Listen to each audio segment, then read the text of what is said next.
ભાન બેભાન થઈ જાય, બેભાન અવસ્થા થઈ જાય. ગુરુના દર્શન કરે ને તો બેભાન અવસ્થા થઈ જાય. એક વેરાળની અંદર એક બાપા હતા, નામ ભૂલી ગયો. એકવાર દાદા લાભુ દાદા ને આવ્યા ને મોકે મોકા એના પોતાના જ એમ કઈક લગન કે શ્યાર મંગલ કે એમ વર્તાતા હતા. અને બાપાને ઓશિતાનું આવવાનું થયું કે હું થયું હોય. અને એ વરમાળા ને બધું તૂટી ગયું અને દાદાના પગમાં લોટી પીડ્યો. કેની પોતાની પત્ની કેમણા ગોર બાપા ને કેમણું ઓલ્યું એને ભાન ન રહી, કપડા બપડા માથેથી પાઘડી પડી ગઈ અને બાપાના પગમાં લોટી પીડ્યો. 1000 માણસ તો લગ્નનું બેઠું તું ત્યાં. ઓહાપો થઈ ગયો, બધા ઊભા થઈ ગયા. વરરાજાને કંઈક થઈ ગયું, વરરાજાને કંઈક થઈ ગયું. બાપાએ ઊભો કર્યો અને હસવા માંડ્યા. સાતી સરસો સાપી લીધો. બેહી જા બેહી જા બેહી જા. તઈ દાદાએ કીધું કે ભાઈ કંઈ નથી થયું, એ બેભાન થઈ ગયો. મને દેખીને એ બેભાન થઈ ગયો, એને કંઈ નથી થઈ ગયું. હે આવી લગ્ની વાળા પુરુષો બાપા, આપણે 10 જણા બેઠા પૈકી લાગવામાં ભૂઠા પડીએ. હે એવડી સભા બેઠી મારે કી પૈકી લાગવું, એ ભાન જ ન રહીએ. કોણ બેઠું સાઈ એને ખબર ન રહીએ. મારો ભગવાન એક સિવાય એને બીજી દેખાય નહીં.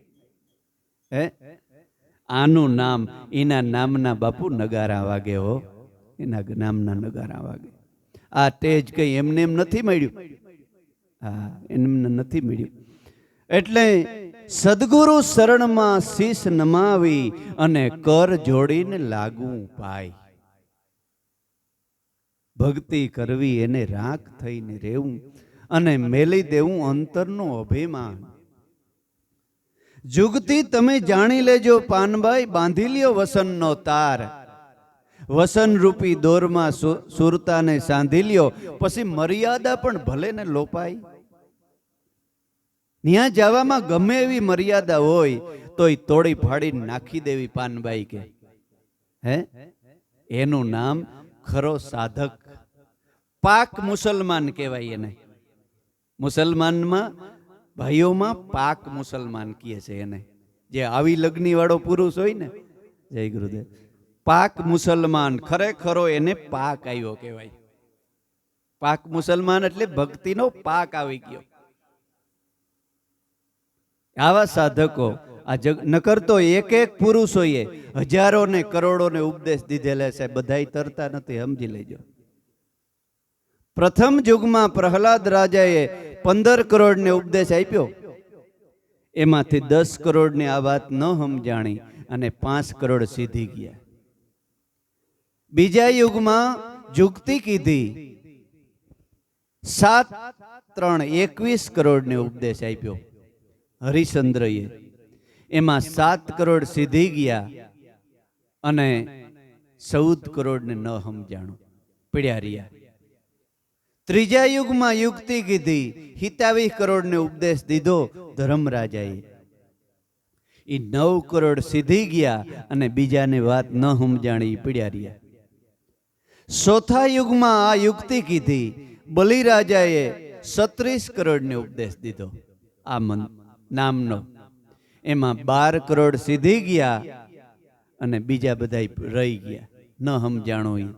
એ 5 7 9 અને 12 એમ કરીને ટોટલ 33 કરોડની કસેરી આ દેવતાઓ. એમાં તમે અને હું પણ ભેગા જ આવી જઈએ. જો સમજાય તો સમજાય. એને માટે તમે દેવ છો, તમારે હવે દેવની પૂજા ન કરવી પડે. તમે પોતે જ દેવકોટીના આત્મા બની ગયા. હવે તમારે ક્યાં જઈને હું લઈ લેવું? હે વધારે શોખવટ નથી કરવાની જરૂર. સતાય ફીફા ખાંડે છે ધ્યાન ત્યાં. તમે પોતે જ દેવકોટીના આત્માઓ બની ગયા, પછી તમે શું તમારે જરૂર છે? હે બાપ. એટલે ગંગા સતી કહે છે કે તીરથ કે વ્રત એને પછી કરવા પડે નહીં. આ હું નથી બોલતો, ગંગા સતી. મણિરામ બાપા આવ્યા હતા હવે કે આ હું નથી બોલતો, કબીર કહે છે, ગંગા સતી કહે છે, રામો પીર કહે છે અને કૃષ્ણ કહે છે. એની વાત તો તમને સમજાય ને, માન્ય થાય ને. તમે કૃષ્ણ પાસે જાઓ તો કૃષ્ણ તમને એમ કહે છે કે તત્વમસી ગુરુના શરણે જા. ઈ સમજણ તમને મળી હોય તો કૃષ્ણ પાસે જાવ ને તો કૃષ્ણ તમને કહે કે જવા દે અહીંથી.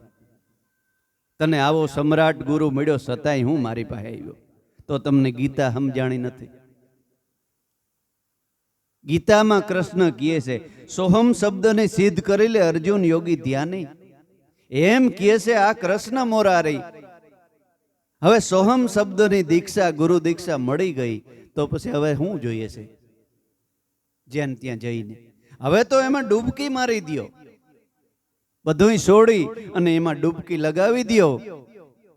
કરોડનું ભક્તિ રૂપી મોતી પાકશે. એટલે કીધું કબીર સાહેબે કે જોતા જોતા જડી ગયા અમને મહાસાગરના મોતી. આ બધા મોતી છે. સદગુરુના સત્ય નામની માળાના તમે બધાય મણકા મોતીડા છે.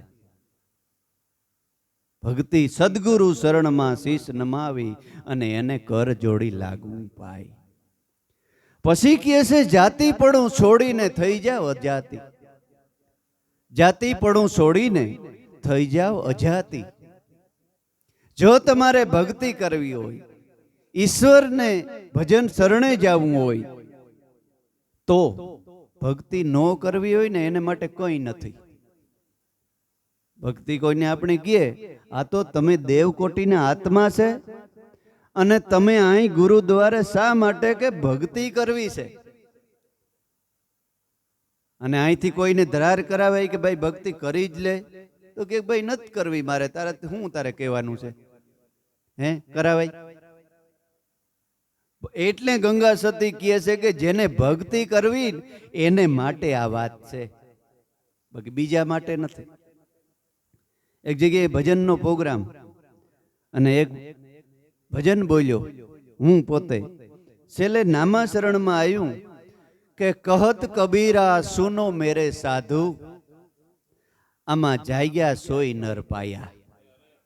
એટલે એ ભાઈએ કીધું મને કે ભગત બાપુ કબીર સાહેબે બધાય સાધુને જ કીધું હે.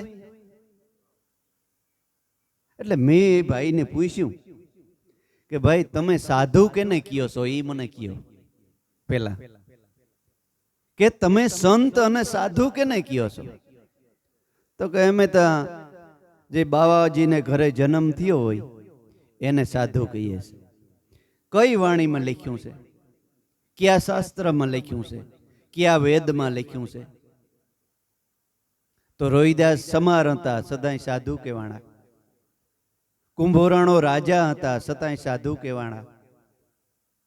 વ્યાસ વેદ વ્યાસ છે ને એ વેશ્યા પુત્ર હતા છતાંય સાધુ કહેવાણા. મસ્કંધા અને પારાસુરના દીકરા એટલે વેદ વ્યાસ, છતાંય સંત કહેવાણા. આમાં જાતિનું નામ કીએ સંતે લીધું? પણ કબીર સાહેબે સમજી વિચારીને કીધું છે કે જેને સંતપણું મેળવવું હોય, જેને સાધના સાંધવી હોય ને એને જ હું કહું છું, બીજાને કહેતો નથી. સુનો મેરે સાધુ, આમાં જાગ્યા સોય નર પાયા. સંતને જેને ડિગ્રી મેળવવી છે ને એને જ સંતો કહે છે. કબીર સાહેબ બજારમાં વયા જતા હતા ને કોઈ ભાઈ લાકડી લઈને આવ્યું. એ કે તું કબીરો છે? તો કે હા બાપુ આ દેહ ને બધા કબીરા નામથી ઓળખે છે. તો કે ઠીક, તને બધા બાપા બાપા કરે છે, ગુરુ ગુરુ કરે છે, નામ છે, બોલ્યા લાકડી ક્યાં લાગી તને? કબીર સાહેબ કે બે હાથ જોડ્યા. એ કે બાપા હું જ્ઞાનીનો ગુરુ છે, તારા જેવા અજ્ઞાનીનો હું દાસ છે. હું તો જ્ઞાનીનો ગુરુ છે, તારા જેવા અજ્ઞાનીનો હું દાસ છે. હું કહું કે વાહામ લાગ્યા તો તું પગમાં માર, હું કહું કે પગમાં લાગ્યા તો તું વાહામ મારવાનો છે. મને ખબર જ છે કે તું અજ્ઞાની છે, એટલે તારે પૈકી લાગુ મારા બાપ, તારો હું દાસ છે. હે એટલે સંતો જ્ઞાનીના ગુરુ છે, અજ્ઞાનીના તો દાસ છે. એટલે કહે છે કે જાતિપણું મેલીને અજાતિ થઈ જાવું, કાઢવો વર્ણનો વિકાર.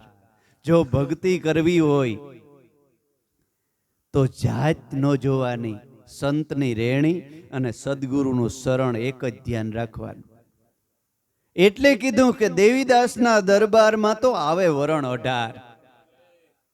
હે પાણી પીએ પરબતણા તો મટી જાય અંતરનોય વિખવાત. દેવીદાસ બાપુ રબારી હતા.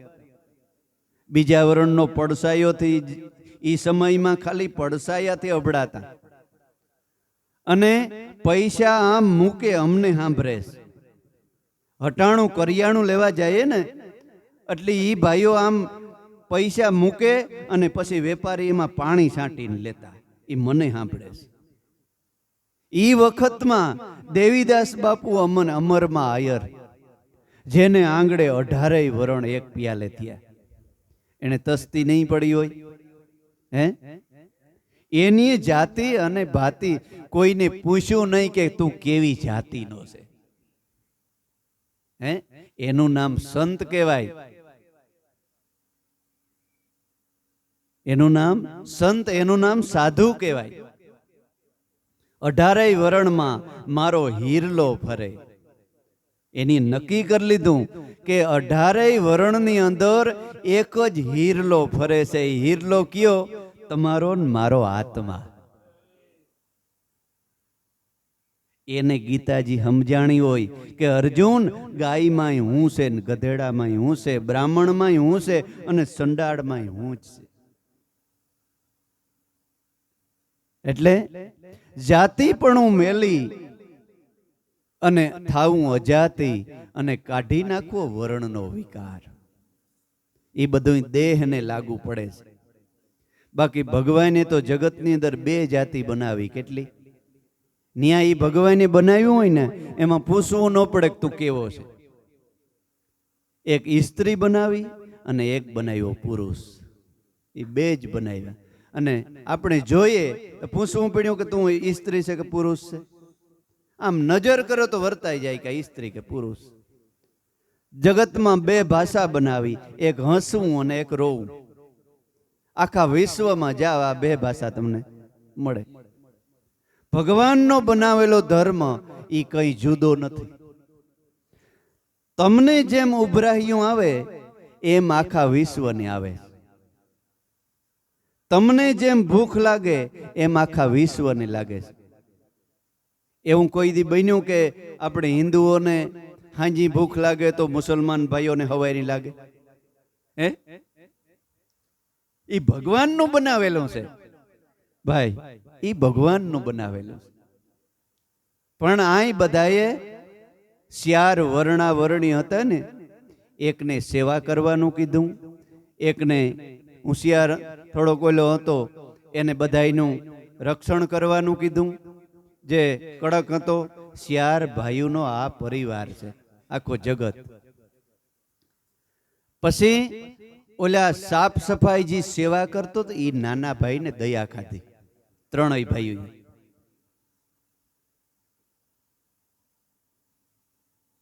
બ્રાહ્મણ, ક્ષત્રિય, વૈશ્ય અને શૂદ્ર નાના ભાઈને દયા ખાધી કે આ ભાઈ બિચારો નાનો છે એને સેવા કરવા દો. જે સેવા કરે ને એટલે કોઈ આંગળે કઈ ઢોર ઢાંખર આ તે મરી જાય તો જીણકો ભાઈ સેવા કરે ને એને નાખી આવે ઉપાડે.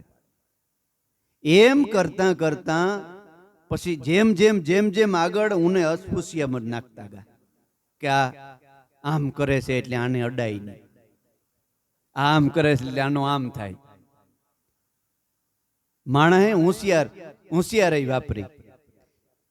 જેવી રીતે આમાં હોશિયારી વાપરી પોતાની કે પહેલાના જમાનામાં 3જી 4થી પેઢીએ એટલું બધું ઘી અને દહીં અને દૂધ, એટલી બધી તાકાતવાળી ખોરાક હતી.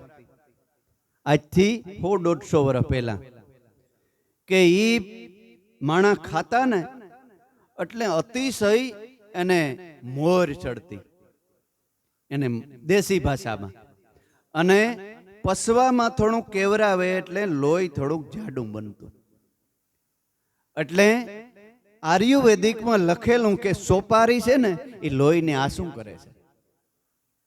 એટલે એ ખાઈ પી ધરાય અને સોપારીનો કટકો અને હુડી ખિસ્સામાં રાખતા.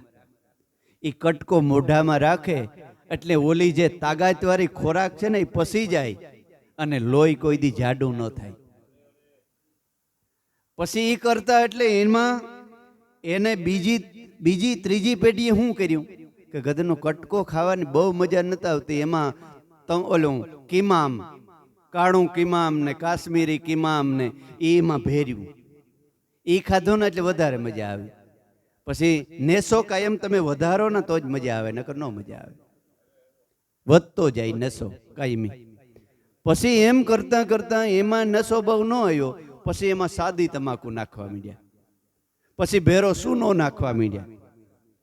એમ કરતા કરતા પછી 135 ને 300 ને આ તેન ખોપારી બધું નીકળવા માંડ્યું અને આ ડૂસો વચમાં સલવાઈ ગયો. અને પછી માણસને અટાણે મીંડ્યા કેન્સર થવા, મીંડ્યા ઝેરી કમરો થવા, મીંડ્યા ડાયાબિટીસ આવવા. આ તેન રોગનો કોઈ પાર નહીં. એટલે દેવાયત પંડિતને લખવું પડ્યું કે શું લખવું પડ્યું? દેવાયત પંડિત દાડા દાખવે જી,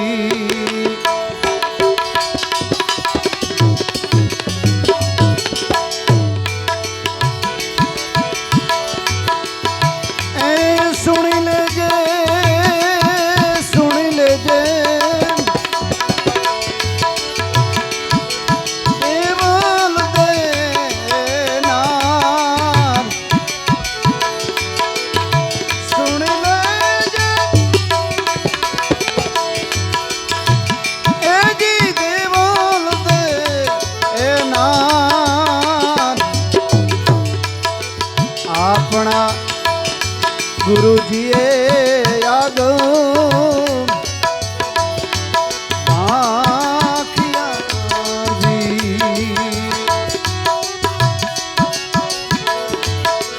એ જૂઠડા નથી જોને એ જરાય લખ્યા ને ભાખ્યા એક દી આવશે જી.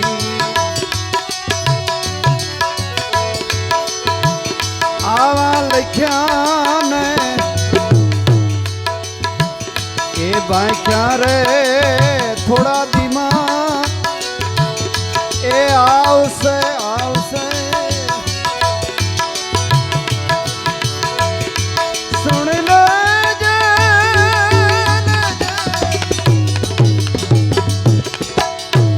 એ સતી દેવલ દેનાર. આપણા એ ગુરુજીએ આગમ આખિયાજી.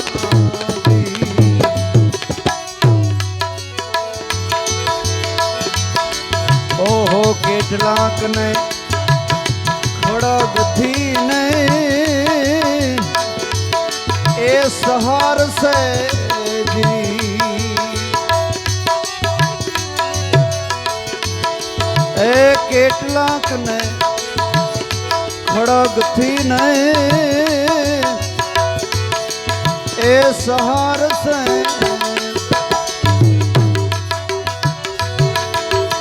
કેટલાક એ મરી જાશે રોગ, કેટલાક એ મરશે મરશે, કેટલાક એ મરી જાશે વીરા રોગ, કેટલાક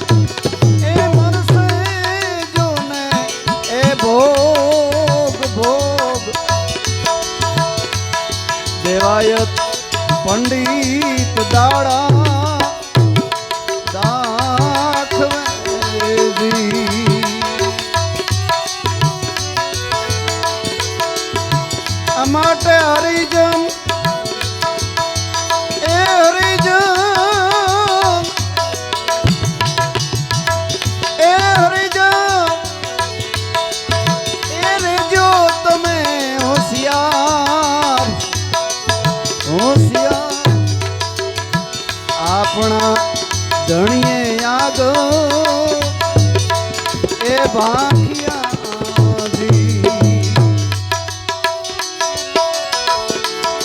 ઓહો ધરતી ધરતી માથે મોર હાલ સે ધરતી ધરતી એ માથે રે એ મોર આગળ હટી જાઓ આવો હાલ સે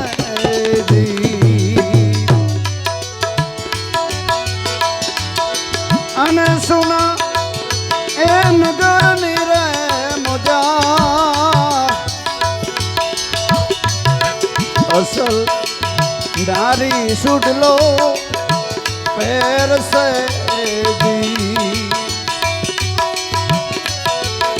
ઓહો અસલ જાતિ રે સુડલો એ પહેરસે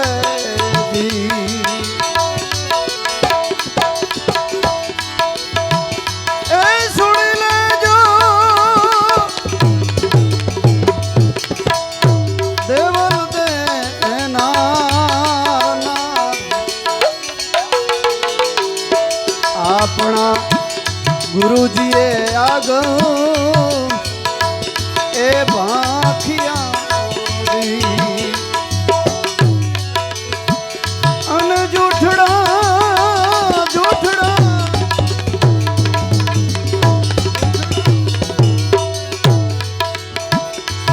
હે જૂઠડા નથી જોને એ જરાય જરાય આપણા ગુરુજીએ આગળ ભાખિયા એ ભાખિયા એટલે સંતોને એટલી બધી લાંબી દ્રષ્ટિ છે. અત્યારે આપણે પોતે આગમ ભાંખવા હોય ને ભાંખી શકીએ. આપણા બાપ દાદા કેટલું જીવ્યા, 100 વર્ષ માથે જીવ્યા છે. આપણા બાપ 80 વર્ષમાં વયા ગયા છે. હવે અત્યારે કેટલી જિંદગી થઈ ગઈ? 60 થી 70 વર્ષ અત્યારના જમાનામાં. હવે આપણા બાળકો 70 કદાચ નહીં પૂગે, એના બાળકો 50 વર્ષ જીવે જો આમ ને આમ રહે તો, નહીં સુધરે તો. એટલે દેવાયત પંડિતે કીધું કે પછી 20 વર્ષનું આયુષ થાય. 20 વર્ષમાં તમે શું કમાઈ લ્યો?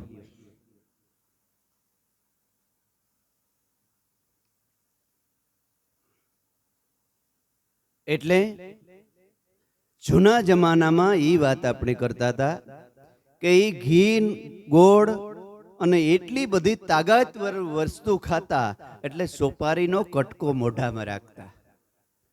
પછી સુધરતા ગયા.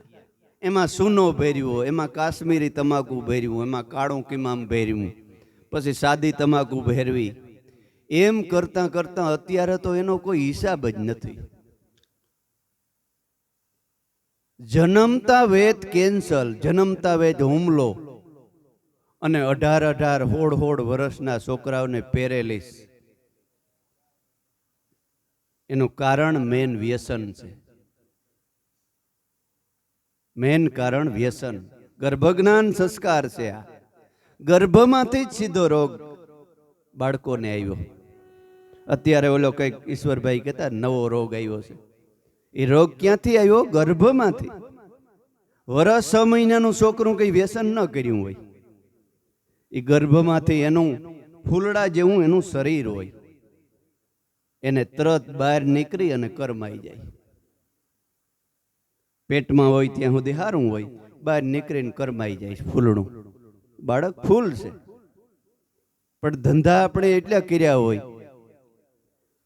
કે બારોબાર નીકળીને સીધું કરમાઈ જાય. પછી આપણે દોષ કેને દઈએ? માતાજીને, દેવતાઓને, કે ભગવાને આપીને લઈ લીધું, ભગવાન નથી લીધું નાખી દીધું. ભગવાન ન લઈ લે એવો કોઈ નમેરી છે ભગવાન?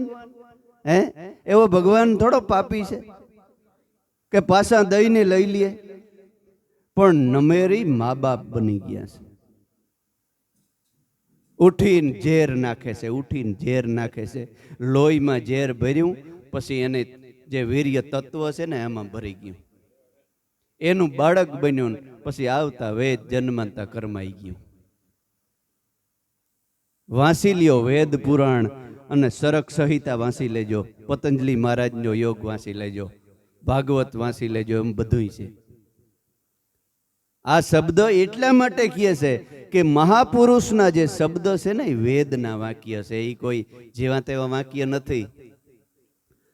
એટલે દેવાયત પંડિતે એટલે લખી નાખ્યું કે આમને આમ હાલ્યો તો કંઈક રોગથી મરી જાય, કંઈક ભોગ ભોગવવામાં મરી જાય, કંઈક આમ મરી જાય, કંઈક તેમ મરી જાય.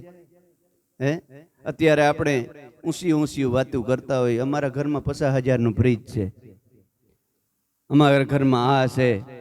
પછી સિટીમાં ગામડામાં બધે ભાઈઓ બહેનોને એમ થાય કે આપણે બકાલાના કાયમ ક્યાં ધક્કા ખાવા, 5 કિલો લઈ અને ફ્રીજમાં રાખી દઈએ. 24 કલાક થાય ને તો એ ફ્રીજનું જે બકાલું હોય ને એમાં તત્વ વયું જાય છે અને બરફનું પાણી વધે છે, એમાં બીજું કંઈ ન હોય, પ્યોર કેમિકલ હોય. એના કરતા ઘરમાં કઠોર પીડ્યા હોય ને તો બાફીને ખાવા હારા. એ બકાલું ખાવું એ કરતા ઘરમાં કઠોર પીડ્યા હોય ને તો એનું પાણી પી લેવાય, બાકી ઓલું ઝેર ન ખવાય. આપણે એમ કે સુધર્યા નથી, બહુ બગાડાયો છે, અતિશય બગાડાયું. પણ સંતોની જે શાળામાં ભણ્યા ને એની આ બગાડ કાઢ્યો. સંતોની શાળાનો એક કીર્તન લખ્યું છે, સાંભળીએ આપણે. ઓહાણ આવી ગયું હતું. સંતોની શાળામાં જે ભણ્યા ને એની બધાય ધીમે ધીમે ધીમે તમે બધાય અટાણે ભણવા આવ્યા છે.